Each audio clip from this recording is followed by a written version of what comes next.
Halo, assalamualaikum guys. Balik lagi nih bareng Yovita Krisnamurti yang pastinya bakalan temenin kamu untuk beberapa waktu, beberapa menit ke depan, for a few minutes later. So, enjoy this video until the end, okay? Kita kali ini bakalan belajar tentang present tense.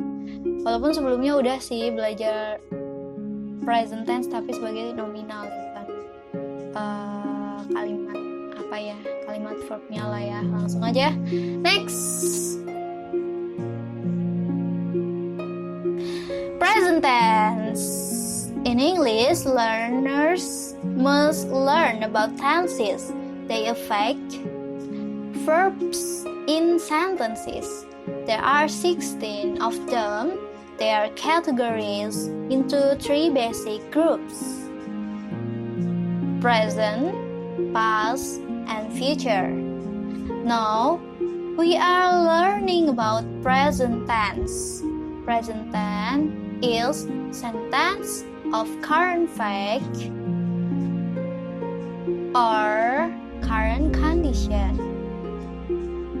In present tense, never use a verb to be together with a main verb or real verb. If there are no verbs of action or verbs of condition, use a verb to be after the subject. Nah, jadi ini guys ya, artinya di dalam bahasa Inggris itu ada yang namanya, kita tuh harus belajar yang namanya tenses. Ya, beda sama bahasa Indonesia gitu. Kalau bahasa Indonesia kita tidak menemukan yang namanya sebuah tenses gitu ya. Nah, inilah yang membuat kita sulit gitu. Harus menghafal rumusnya, udah kayak matematika. Jadi kebanyakan orang itu, males banget kalau misalnya belajar bahasa Inggris gitu ya kan. Ya begitulah. Jadi tuh dalam present tense itu ada 3 bentuknya: present, past, sama future. Satunya itu past future, tapi itu jarang digunain. Jadi Yovita hanya menyebutkan 3 saja ya. Nah, sekarang kita mau belajar, kok Yovita kayak cedal ya gara-gara bahasa Inggris. Jadi sekarang itu kita bakalan mempelajari tentang present tense. Nah, present tense itu biasanya kalimat yang menunjukkan fakta atau kebiasaan gitu. Jadinya itu yang dinamakan present tense.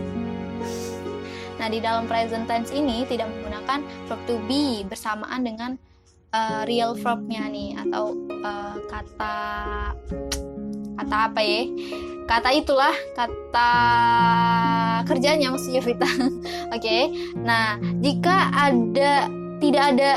tidak ada verb atau aksi di dalamnya gitu ya kan, di kondisi kalimat tersebut, maka menggunakan verb to be nih setelah subjeknya gitu.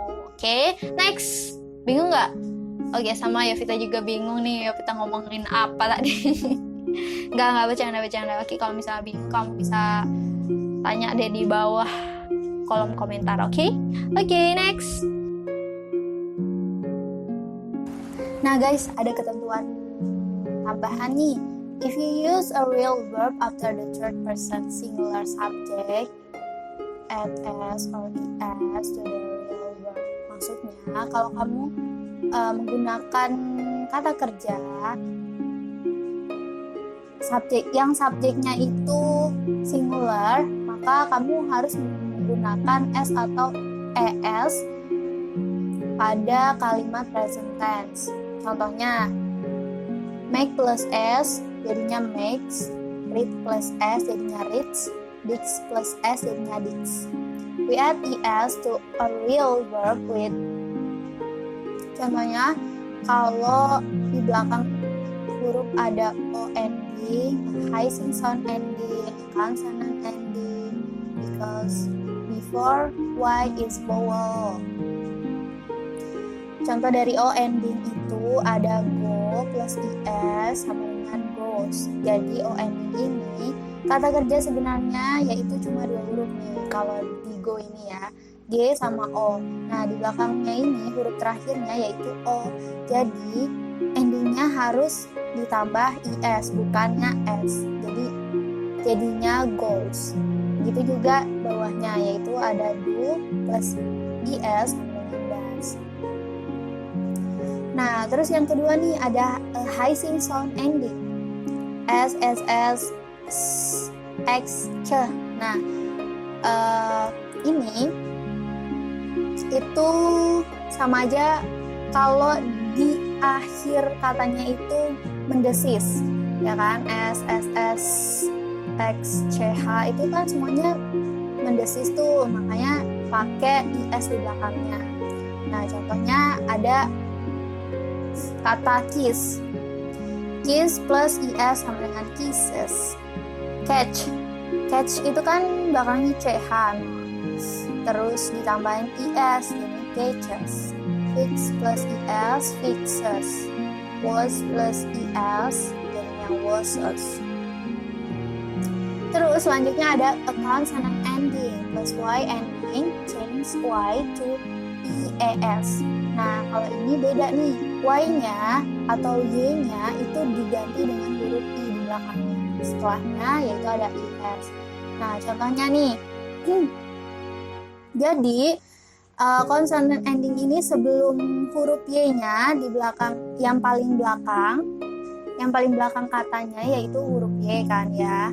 Nah, sebelum Y-nya itu huruf konsonan. Contohnya nih, ada kata study.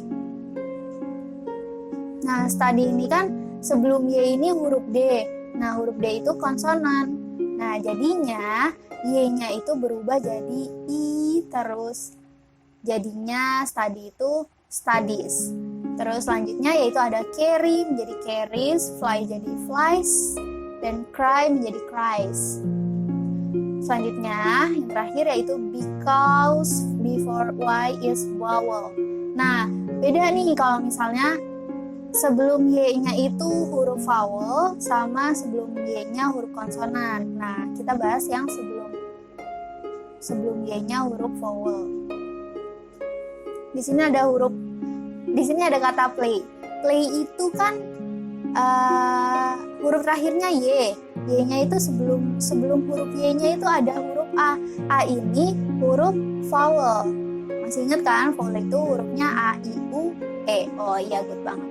Nah, jadinya kalau hurufnya vowel sebelum Y, maka kita tidak menggantinya menjadi IS di belakangnya, tetapi hanya menambahkan S saja di belakangnya.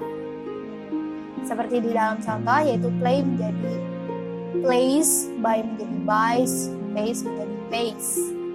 Gitu. Is it clear? Oke. Kita sampai situ aja ya, karena ini bakalan ada part 2-nya. So, stay tuned in the next week. See you.